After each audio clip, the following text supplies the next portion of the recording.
Greetings, fellow travelers, and welcome to The Way of the Showman, where we view the world through the lens of showmanship. I am Captain Frodo, and I will be your host and guide along the way.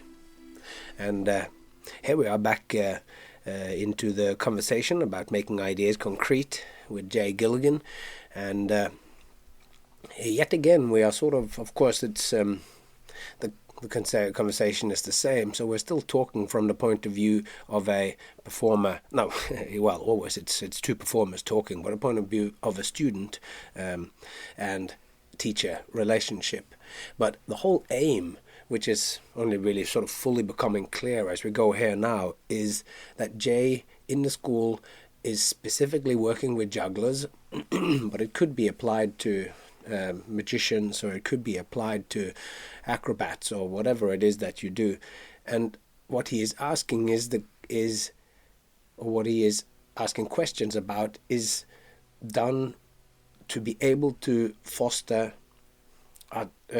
artistic development and to help the jugglers discover who they are as artists. You always come into a school or into a situation and you already think that you know who you are.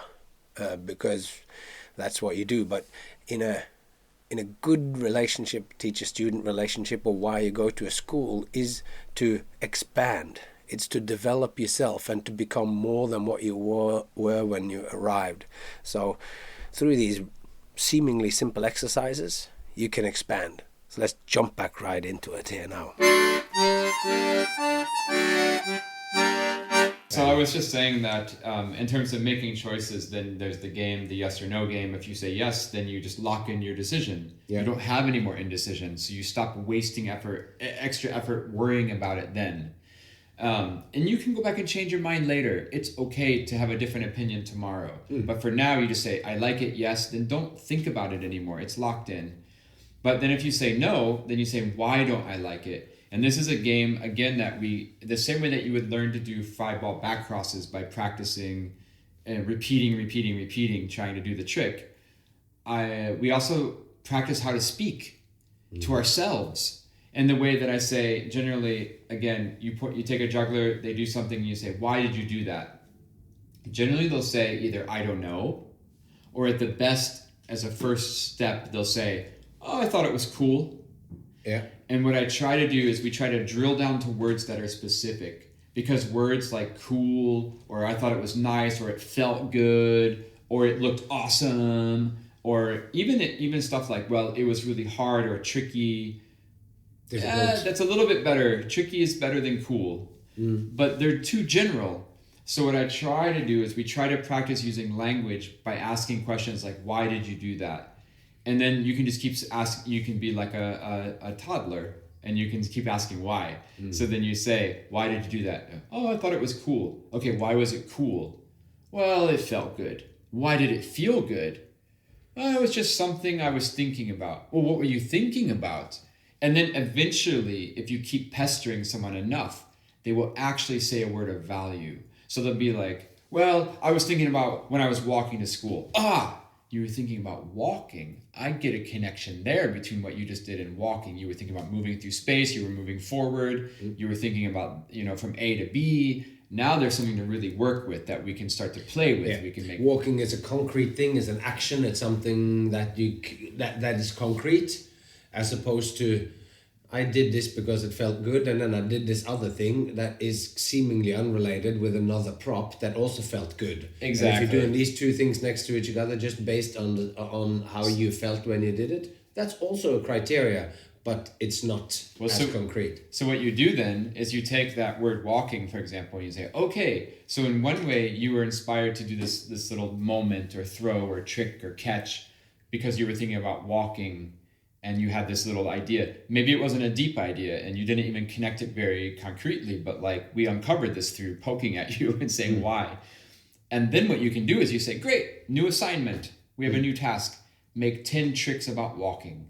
Yeah. And the chances are that maybe those tricks you make about walking, you'll also think are cool and that they also felt good. Yeah. Because we established that was one quality of this thing that you did now that you liked, right? So you're after now 10 tricks that feel good to you and that are cool, for instance, and that they are also about walking. You go, then you would have 3 parameters. If cool, because it might be that when you go, so do you know what you mean by feeling good and cool? Right. Because then if that is, then maybe you will end up with a cool, feel good routine about walking. Right. Like that it could be, but maybe those 2 first ones often actually was blind alleys. That you said, was it cool? Yeah, it was cool, but was that bit more cool than this thing that you didn't do? Maybe not. Okay, let's just take cool out of the equation. Yeah, it's hard to. Well, that's a good point. Yeah. The other aspect of the whole work is you never in class. I'm talking in class, like in this formal environment, in this formal process where we're just practicing these things.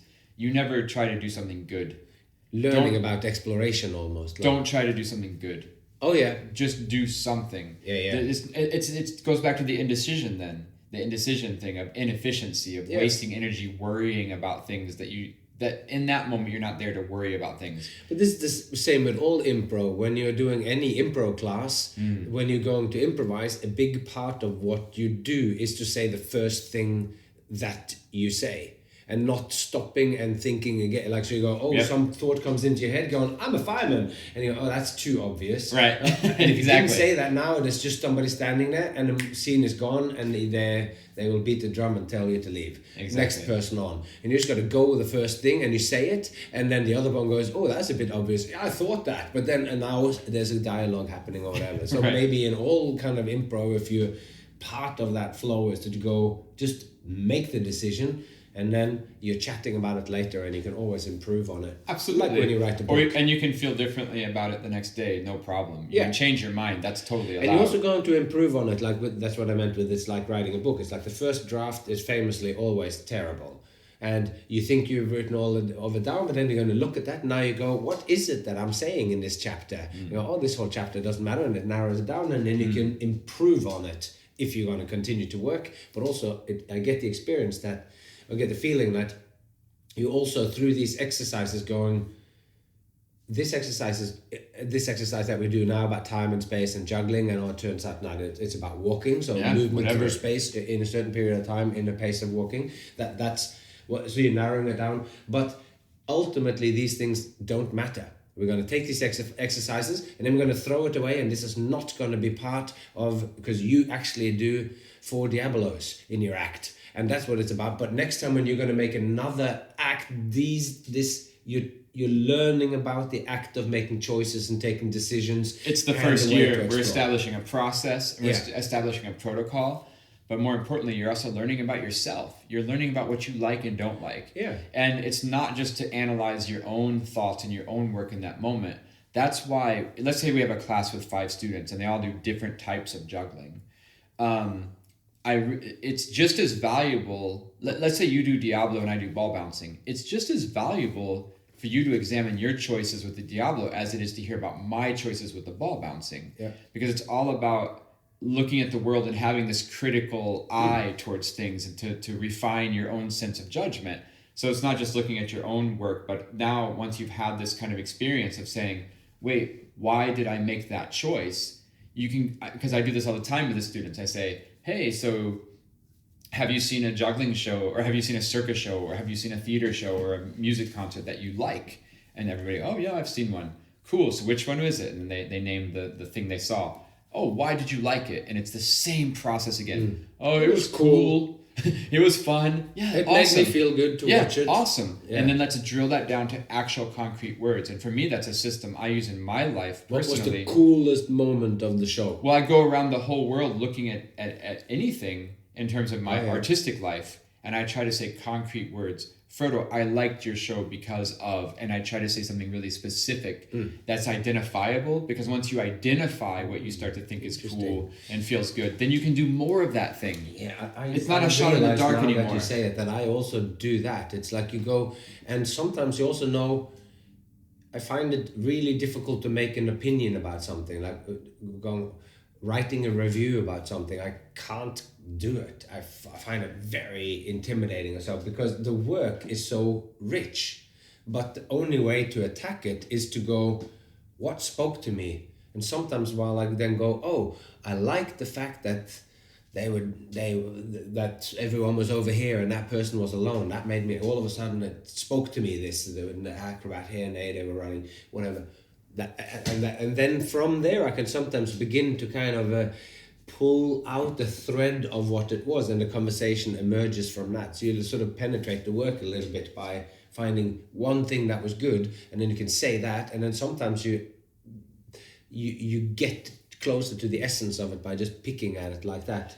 Right. I mean, to kind of wrap up this little arc here with what's the point of all this is, again, in the first year you're establishing a protocol, a relationship, a working method, a framework, or whatever. But what you're doing is you're establishing a common language. So then eventually, actually, Frodo, with me and you, for example, at this point in our discussions of our lives, you can tell me something is cool, and that word cool has meaning because I know what you mean by the word cool. But the word cool to anybody else in the outside world, it's too big of a word, it's too big of a definition. But me and you, we've established enough repertoire that between us, shared experiences between us, that when you say something is cool, I can trust what that means. And I try to do the same thing with the students, that first you have to be specific to establish some sort of common language, common experience, and then you can go on further. And maybe in the future, it is more efficient to in the third year, for example, and they're working on their graduating act or something, right? And then they can do a start to the act, and I go, that's cool. And then when I say that word there, we have all this history behind us where there's we can do a shorthand, you know what I mean? Yeah. We can start to code it. But at the beginning, you have to deconstruct it and tear it apart and examine exactly what do people mean and who are you and what do you think and what do I think. You have to establish 2 points of view to have the conversation. Otherwise, you're just talking in circles. And otherwise, if you just keep using the undefined, vague words your whole life, it's always shots in the dark. And I'll tell you maybe the final little story about that, which is when I worked for Jérôme Thomas Company, and every morning we would go in, we were there in Paris, we would walk in and do our juggling practice, each individual company member, and I would grind out 3 hours a day of just super high technique, balls, rings, clubs, numbers, tricks, body throws, whatever, pirouettes. I was young back then. But there was another French juggler who would come in every day. He would bring 3 white silicone balls, white ones, where he's serious. They're not different colors. And he would do yoga meditation yoga for a good hour to 2 hours every day. I mean, super hardcore yoga, like really physically fit mover, dancer type of juggler. And then he would finally, after maybe 2.5 hours of preparation, while I'm sweating and grinding out this whole time, he's just in the middle of the room, just being zen and meditating, breathing. He would pick up the white balls and he would look up at the ceiling, and sometimes he would start juggling, and he might juggle for another hour before it was lunchtime, and he would do nice stuff. But some days he'd pick up the balls and then he would just walk out of the room without throwing a single one. And some days, anywhere in between, he would pick up the balls and juggle for 5 minutes and leave, or 12 minutes, etc. So after this happened for a few months, I went and asked him, I said, hey, just curious, like I see you every morning, we're doing our morning practice, because then in the afternoon we would work together on the show. But in the morning, do what you want. And I said, I noticed that sometimes you juggle and sometimes you don't. Yeah. And so what's happening there? And he said, I'm waiting for the God of inspiration to strike me. And I prepare my body, I prepare my mind, I prepare my soul.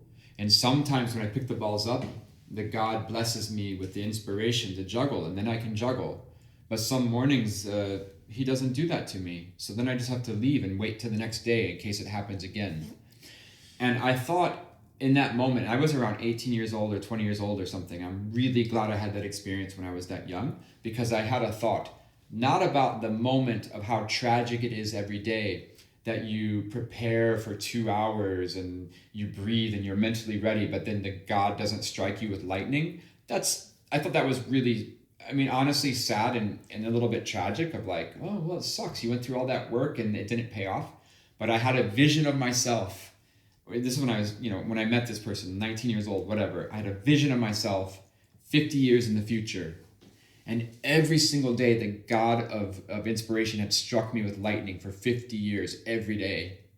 and then actually after 50 years, the God stopped, giving me lightning. That would be the worst life I had ever lived, right? Because for 50 years, you fool yourself into relying and trusting that the God will strike you with lightning. But then after 50 years, you don't have a sustainable practice where you manifest that process yourself. Yeah. And then you just wake up one day and you don't want to juggle anymore. And then I would just be the most sad person because I like the juggling the most. But also because you have an astounding expertise, which I experienced this when the pandemic came. Right. And I have so much that I could do. Right. But when you take away the audiences, I am the fourth person in line for the job at bagging groceries. Yeah. Because I have nothing. Right. Like I can have some people skills or whatever, but unless you already know them and they give you the time of day, all I know is to balance a stick and stuff like that. Yeah, and so to relate that concretely to what I was saying, again, to really point it out, is like, we're not taking stabs in the dark anymore. If you keep saying, I like this because it's cool, then you're just searching in the dark for cool. You're waiting for the God of lightning, of thunder to strike you with inspiration, and you'll find the cool. Until you define what is cool, you can't intentionally find it again. Seek it out, yeah. Right, exactly. And so once you're making the process of exploration, research, creation of work more conscious. So you just said it. So like I said, at the beginning, I tried to think, why is there a juggling program in a school at this level, of a university level? And I had a few reasons. And one reason was efficiency, and then we can talk about the process of that, which we did. But the number one reason to have the juggling program in a school, I thought, over all my years of 25 years of doing this, the number one thing is consciousness.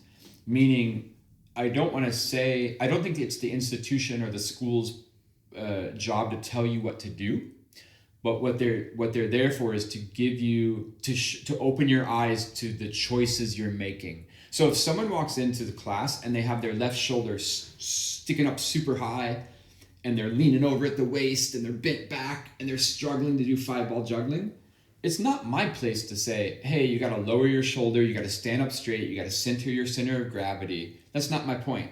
My point is to say, hey, did you know that your shoulder's sticking up in the air? Did you know you're leaning really far back? Did you know you're twisting your hips? And then the student can say, yes, I know, it's part of a character I'm working on, or whatever they want to say. It's a conscious choice. Then it's fine. Yeah. Then we can work from there. It's not, I don't think there's any absolute right or wrong answer to any of it. Even technique, I don't think is right. Just tell me that you're doing this on purpose. Exactly. Or that you considered the other options at least. Yeah. Anyway, so you found that this will be your mode, how you will stand. Yeah. This will be how you stick out from the crowd. It was a conscious choice. We want to hire the crooked juggler. Yeah. Sweet. Or whatever. That's right? great. Yeah. But or any sort of even, that's a physical example. And this then leads us back to this thing that I've been trying to unpack or whatever with concrete and abstract or whatever and where Eva says it's about intention, that if you are doing the crooked thing because you're going to be the crooked juggler, then you're doing it with intention. But because I am asking you, it's also clear, this other thing that we just uncovered, that it's not just enough that you have that intention, because I'm looking at you and I wonder, is this intentional or not? Because I can't tell. Right. So now you need to work on communicating the fact or making that so okay that it's somehow the fact that you're the crooked juggler gets transmitted to the audience so that they go, oh wow, like he what is it with this guy? Does he have some what's it called, spinal bifida, that thing that makes you like Quasimodo. Is it Quasimodo reference? Yeah. He's gonna juggle bells. And the first step of communicating any idea to the audience is understanding what that idea is. Yeah. Right? And that's consciousness in terms of I made a choice, I had an opinion, I have a point of view that I want to share to a certain degree. Yeah. And it doesn't, again, how that interpretation happens is flexible, and the end result is flexible. That's a whole other discussion. Yeah. But the starting point, the core, is knowing yourself, knowing what you like and what you don't like, and knowing what you want to do. And it doesn't mean it has to be drilled down to the 100th degree, that every single I is dotted and T is crossed, and every single. But this is what happens when you've done an act 1,000 times. Like when I have done my act, because I have this one act and people keep booking it, I have then the opportunity to drill into all those details. And when you encounter it, you go, this is a finished piece somehow. It's a thing living strong, and it is expressive. You feel that because you've had a chance to look at all these details. And that's kind of what this exercise then was about. You can throw anything away at any time. But there are rules, and if this is the idea that you're going with now, make sure that it is your actual intention. And that connects to what Tom Grader was saying about making sure that everything that you do in the show is important. Because if you do it in the show and it's not important, and the audience clocks onto the fact that bit that you just showed them now, those tricks, so that when you put the props down on the floor, whatever that bit is, that this has no point, no value in the show, they go, oh, this is the kind of show where some of the stuff is not of value. They sit back and start watching the show, and if you're unlucky, they might stop caring altogether because they can't anymore distinguish what's important and what's not. Right. So, can I tag one quick please? thing on here? Because I think in one way this process, at least in my mind, to a new student, it can be intimidating or daunting, or it can seem overwhelming. Yeah. Because you're kind of asking someone to say, hey, you have to know what you're doing explicitly, in order to do it. And I think that that's a huge task, and they don't quite understand on what level this and how to interpret that, right? Because we never know 1,000% exactly what we're doing, or when we start, where's the curiosity, where's the openness to try to find new things. So I try to explain it like this. Because we are generally in Stockholm Circus School, it's an artistic university. And then we have this premise that we're going to be artists. And that you can follow that line of thought a little bit further and say that we're going to express things with what we do. And so then we're talking about expressing things through juggling. And I've encountered this before a lot with the students, and people are like, yeah, intellectually, or like, I can comprehend the words. It makes sense. I'm going to express something with juggling. But I think deep down inside and in actual practice, they don't understand what that means. And it's also, it sounds like a big thing, right? Like, Frodo, I'm going to express stuff with juggling to you. And you're like, what does that even mean? Yeah. And so I have tried to come up with an explanation of what that means. Oh yeah, good. And so I think on the surface, it sounds like I'm going to talk about love, democracy, the aspect of time, or war, or the meaning of life. Yeah. And then I'm going to juggle 3 balls in a certain pattern that's going to give you some sort of suggestion of those things. Mm. That's not what I mean at this moment in the development of juggling, in terms of expressing with juggling. What I mean is this. These things can be simple. That's what I want to say. It can be simple things. For example, let's say you start juggling and you're throwing the balls super, super high. And then after a while, I throw them lower, and I throw them lower, and I throw them lower, and I throw them lower, and I throw them lower, right? And then I throw them as low as I can, which means in terms of technique, my hands, when I'm doing the high throws, they're moving slowly. And when I'm doing the slow throws, they're moving fast. Mm-hmm. And there was just a progression from A to B. What are you expressing with that? Mm. I think if you went and showed someone on the street, or I always have the fantasy that I pick my mother, who's not a juggler, as a symbolic, here's a person who doesn't know, inside the work. Then I would show my mom that, and I would say, what did I just do? I think she could say 2 things, and I think you could agree with me. Mm. She would say, you juggled, right? And she would say either you threw higher to lower, or your hands got faster, right? Is that conceivable? You would agree? Yes, absolutely. Then you're done. That's what you expressed. What did I express? You expressed juggling, and you expressed the quality of change through time. You expressed the quality of high to low, or you expressed the quality of slow to fast. And through just seeing that, you would also feel like you watched intentionality. Yes. You didn't think that it was a coincidence that it became lower and lower and faster, and that this was a pattern that you had not thought of when you were there. So you go, there is intention behind this that's shining through, and it's not random. If one thing went out to the side, you threw one throw really out to the side, you will probably go, that might have been a mistake. And if it happened again at another point, you go, oh no, it was not. It's always lower and lower Exactly. and faster and faster. But that thing on the side is also now expressing something. First is, what was that?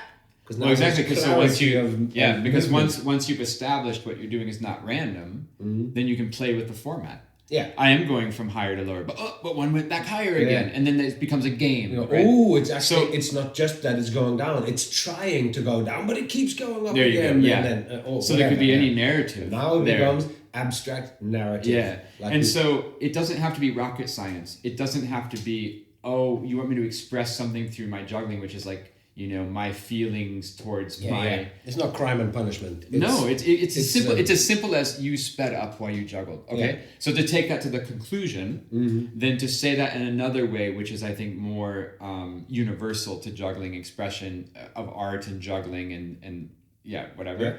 It's that I say it's like this. In juggling, we're going to express something, and the juggling can express something if you want it to. And it can be as simple as this. And I give this to the students as a task. I say, take 3 tricks. We take the shower, we take the reverse cascade, and we take columns, 1 up, 2 up. You have 3 tricks. Do them each for 6 throws each of each pattern, whatever. Put them in any order you want. And that's the task. And you have 30 seconds, right? And after 30 seconds, because it takes no time to do that, you just have to think which one goes next and you do the patterns. And then we see that, Frodo, you started with the reverse cascade, but I started with the shower. And now we're done. The expression has happened. What it means is you made a different choice than me. Yeah. So all you need to express in juggling are 2 tricks, and you chose the order in which to show them to me. And that's all of showmanship. That is all of expression, is it not? Well, yeah, it is, and then you made a choice as a foundation, anyway. Yeah, and then you go, and then you juggle it with this face on, or you juggle it with a bow tie on. Or you can even start to ask even more fundamentally. But why did you do the shower first? And then you go, well, and then you have that whole discussion again, normally, and they go, oh, I don't know, or it was cool, or it felt good, and then you start the process again. And then you ask that. But I think it's intimidating when you hear like, juggling is art. It's like, well, I don't quite know what that means. Yeah. And then you go, well, we're in a circus school and we're all going to be artists with our circus. And you're like, yeah, that's something people talk a lot about. And then you say, now we're going to do juggling that expresses something. And you're like, oh my God, I don't know what that's going to actually mean. Yeah. And then you have this 3-year journey in a school and you're going to graduate. You're going to do that graduation act that's going to express everything you build up over 3 years. And it's so dramatic. At the end of the day, what I'm talking about expression is, and the reason it is expression is because you made a choice to show me this thing first and that thing next. And it's your personality and who you are that had that make sense to you. Because for me, I did not do the shower first. I did columns first, and you're crazy for doing the shower first. Who would do that? That makes no sense. But that tells who you are, and that tells who I am. And I know this is a very surface level introduction to this concept, that is how you connect yourself to an audience eventually. Yeah, and you start with this as first year students, and you start in the conversation, and this started with me going, how do you take something abstract and make it concrete? And here you're bringing in how to make choices, and that the act of making the choice is ultimately all that's up to you. You go, am I going to do this magic trick or that magic trick? Am I going to do this method or that method? Do I want the effect to be like this or like that? Do I want to... And once you answer those things, and there's 1,000 ways to do that. Look in the mirror, make a video, ask someone's opinion, just sit there and think about it. But basically it's that navigating the choices. And then we also uncovered this thing of intentionality. And you find out that through making choices you do have an intention. Yeah. Even if that intention is hidden to yourself, that if you dig deep enough and you are and you practice enough to be open to finding out what that is, then it's easier and easier to find, and it's easier to also to manifest what you want to do. And going back to working in France and waiting for the lightning to hit your head and make you juggle. Then in this way to be creative, I mean, come on, I'm also in the mood sometimes to be creative than others. I'm tired sometimes, or I'm full of energy sometimes, or whatever. But what I'm saying is, it's never bigger than making an action and then saying, do I like it, yes or no? And so that can be a very exhausting process, just to say, like it's constant. It's just constant kind of like framework that you're in. But I would much rather, and but that's the thing, is it's always constant forward movement. You always just say, do I like it? Yes or no. And that's always just you can just keep taking steps forward. Even when you say no, you're uncovering why you don't like it. And so you're always kind of moving incrementally forward. Yeah. And so what happens is, with this kind of working method, you might make 20 tricks in an hour, and 19 of them are, in the end, they're bad, and one is good. But at least you made one good trick. Yeah, but and I'll take those odds. Yeah, it's the same when you're writing as well. It's like you're writing something, whether it's let's just say it's me writing the speech that was, because we watched that yesterday with Eva, when I talked about schooling, education, world of school, and I did a magic routine, which is a reworking of another routine, where I started out with all these, what are the ideas that are important here, and I start out with something, and then you start to jam with the two, and then you go, well, these ideas can't fit, and in there I sort of knew that I wanted to stick relatively close in terms of the tricks that I did with the magic tricks. I just wanted to do the new text and ideas and use the same ways of illustrating that, or the connections that I had in the previous version of this routine. And then I am juggling the words in many ways too, because you're juggling the words together with, so you go, oh, is this a better way to express that? Is this another way? And I wanted to be feeling informal, but being so in a way, I'm also constantly making those same choices. Is this the best way to line up the words? Because in a certain sense, that's all an author does. So when you're delivering text, it's just you're deciding which word goes after the other.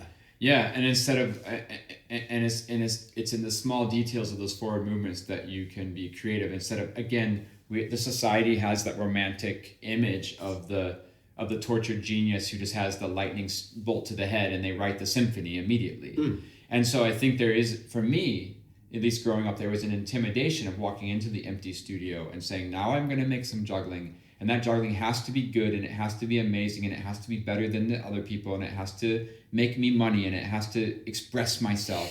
Yeah. Then I just don't, I'm frozen. Then I can't do anything, because each choice, So that's it. So you got to make some restrictions on there too. Constrictions. You decide, I'm going to just focus on, this is going to be very technically difficult or whatever.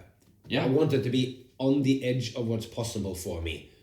That's one choice. Yeah, and on the other, or otherwise, I don't know, but like. Yeah, and once you practice making these choices and you start to learn a little bit more about yourself and what you like and what you don't like and how you can implement those things into your work.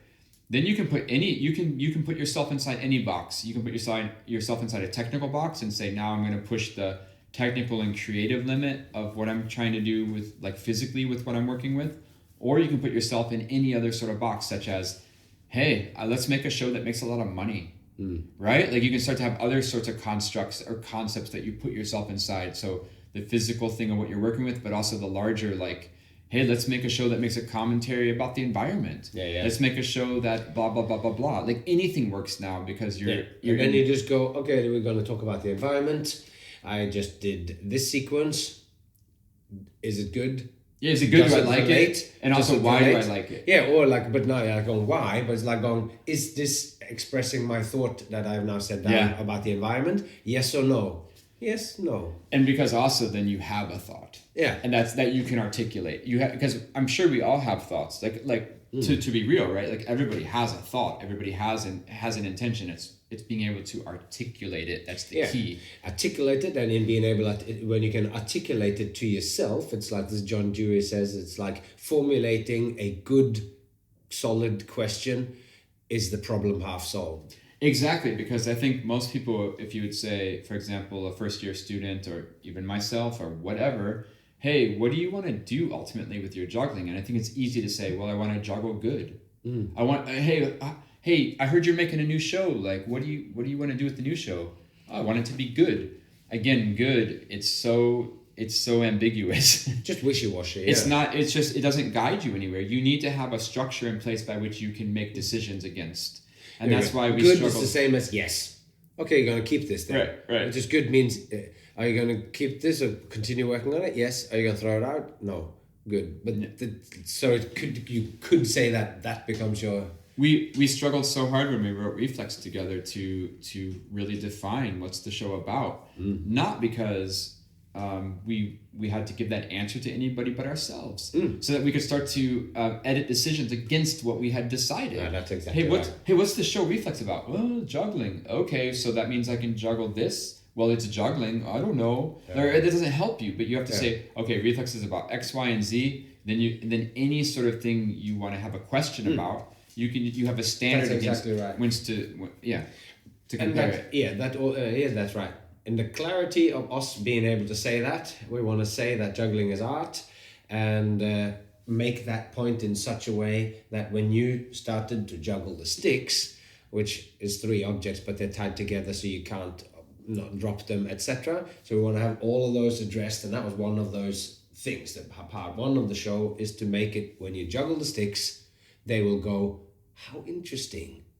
With all the stuff that you've said to me now and shown me in juggling and stuff beforehand, all of a sudden they come with you on your exploration, whilst often from a community which sees the triangular ring and gets angry, they now go, I can follow you through. Just like if you juggle that ring, the triangle at that point, they go, oh, how interesting. I can't do this with any of the objects that I have had before, and I didn't know because I got angry when it came there. And you go, oh, maybe open it up a little bit. So and maybe the final aspect of having a juggling education in a, let's say, a higher learning environment like a university, and this is a whole other thing, but it's, so you have consciousness, you have efficiency, and you have belief in yourself. And it's the belief in yourself too. I mean, it sounds so cheesy or cliche or something. It's not something anybody talks about, but just to believe in yourself, which also comes down to having ambition, but believing in your ideas, standing up for them. And again, that comes back to being a good editor, making strong, like standing behind your choices, having reasons for what, hey, you wore red pants, you wore a blue shirt. Why'd you do that? And you believe in yourself enough to say, well, I made a choice and I have a reason for it and I believe in it. Because so much of, like when we did Reflex, there wasn't one way that the show could come out that it would be good. Yeah. There was an infinite ways the show could be good, and there was an infinite ways for the show to be bad. Yeah, probably more ways that the shows could be bad. Yeah, right. But anyway, But so you believe in yourself, and you just make a choice. You make a path. You make a choice, and that's what you give to the audience. And you have to stand behind it with conviction, and that comes a little bit with intention, right? Yeah, and I keep thinking of clarity of vision here, but I also think that the idea was also how to take an abstract idea and make it concrete. And this is a good example of taking one thing which is very abstract. How do you develop a clarity of vision? Because then I was thinking of, I can't remember what the name of her was, but Victor, what's his name? Victor from yesterday? Yeah, Victor Gyllenberg. Yeah, so he works in a dance company, and this woman who's the choreographer of that one, when we had this great little conversation with him, what she does is with in the way that he said, infinite clarity goes, the chair has to be there. Yeah. After much playing, there's going to be a car on stage, it's going to be covered with grass, it has to be here. Right. And when we come into the space, it has to be exactly there. And when you move your arm up, she's a dance choreographer, then it has to be at this pace. And she will drill you specifically a little bit faster. And then it's modern abstract dance for children, and the children are riveted. And it's a very popular show. Permanent employees going around doing all this, and kids are loving modern dance. That to me is a clarity of vision.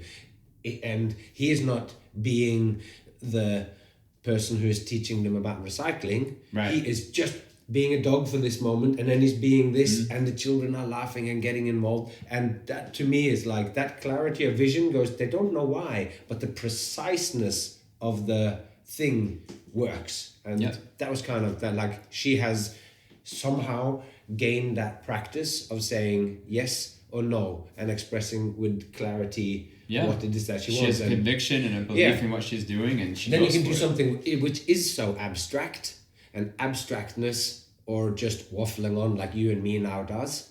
The children will just find it so boring, and it's so, this is nothing, like if it's not anything to grab onto. Yeah. But somehow this woman can coax out of her fellow dancers and jugglers these movements that rivets the children, and that I find fascinating. Then it's communicating, I don't know what, but that's the beauty of abstract things, is that it can communicate all sorts of stuff streaming at you, just depending on what is going on inside you, how you meet it and what you see in it. So and you can take all these concepts then on whatever conceptual level you want. You can drill it all the way down. So Claire Parsons, who Victor works for, she can be really specific about the quality of movement of raising your arm, and that's a very minute detail, right? But you still have that clarity of vision at that level, but then you can abstract it up a level, like what's the clarity of vision of the show, what's the clarity of vision of the company, what's the clarity of vision of your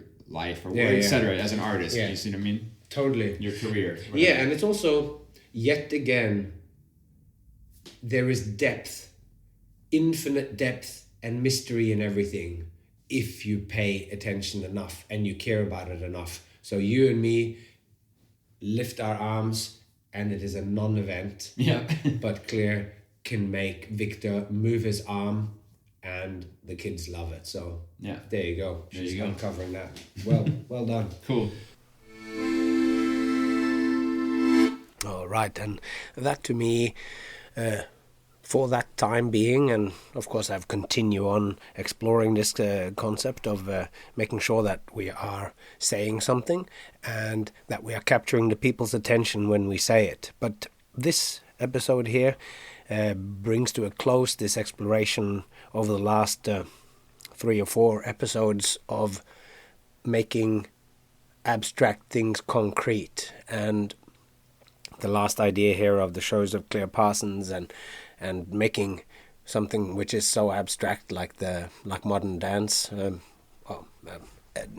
sure there are examples of it not being abstract, but making that riveting for children, that shows that the ideas can be quite loose and still be thoroughly engaging. And I believe that this idea of clarity of vision that then expresses intent in the choices that's being taken, that there is something valuable in that. So to me, these last few episodes of first exploring it with Eva and Jay, and now in these last 2 episodes exploring it with Jay through the lens of teaching, and of course it's through teaching from his point of view, but it's also through development, as artistic development of the students. But that student, as we've explored in the previous episode, the one that is being educated is you listening right now. Like, are you being conscious of the choices that you're making? And are you asking a question and then asking, do I like that choice that I took? And is this choice furthering my way of expressing whatever I want to express with the show? Even if that what you want to express is just, I want it to look cool after all we've said about that, or I want it to look impressive, or I want it to be surprising, or I want to make a lot of money. Then you go, is this the choice that should be taken for to make the most amount of money? And what do we see when we see a commercial show like that? All it does is just it transports us into feeling good all the way through. And that is probably the most secure way for getting word of mouth to spread and all that sort of stuff. But be all of that as it may, I feel that some progress has been made in clarifying how to take choices when you're creating abstract work. And although there's still a part of me that hasn't sort of been convinced enough that I would just do abstract work, and maybe I still am struggling with abstract in that I've not taken the right intentions or so, and maybe I am still somehow belittling it because I'm always seeing it through my own lens. And I know whenever I do an act, if I, for instance, choose not to talk and I just do a sequence of movements or whatever choices or magic tricks following in a row, I know that people like it more when I start to say something, and I know that they start liking it more when when those things, what I say in the beginning, adds up and connects the stuff together. So even though I find it really funny when I think, oh, it's great, and then I just do this, and then I just randomly do this next thing, I know that as time goes on, if I continue on performing the material, I start to connect it up together, and I guess through that then I am actually discovering what the intentions are, and then it becomes concrete. So maybe the line between abstract and concrete performance is a lot more blurry than I first anticipated when I joined or got these fellow thinkers and artists to help to explore it with me. And anyway, I hope that you've gotten something out of this, because this hasn't been these last 4 episodes or so. I really feel like I have been coming in here with a question, not having an answer that I wanted the others to conform to. I really wanted to try and grasp something, and it is in clarity of vision and intention, and making that intention seen in the work. And how do we ensure that that happens? Well, I hope you try it out in your own work, and if you make some progress or you have some ideas, then please contact me on thewayoftheshowman@gmail.com, or find me on Instagram on thewayoftheshowman on Instagram, and why not follow us there, and also follow this podcast. Just click subscribe to it. It helps the algorithms find me more easily if you like it, and it also allows you to be notified when there's new episodes coming and everything. So I hope the new year's treating you well. Until next time, take care of yourself and those you love, and I hope to see you along the way.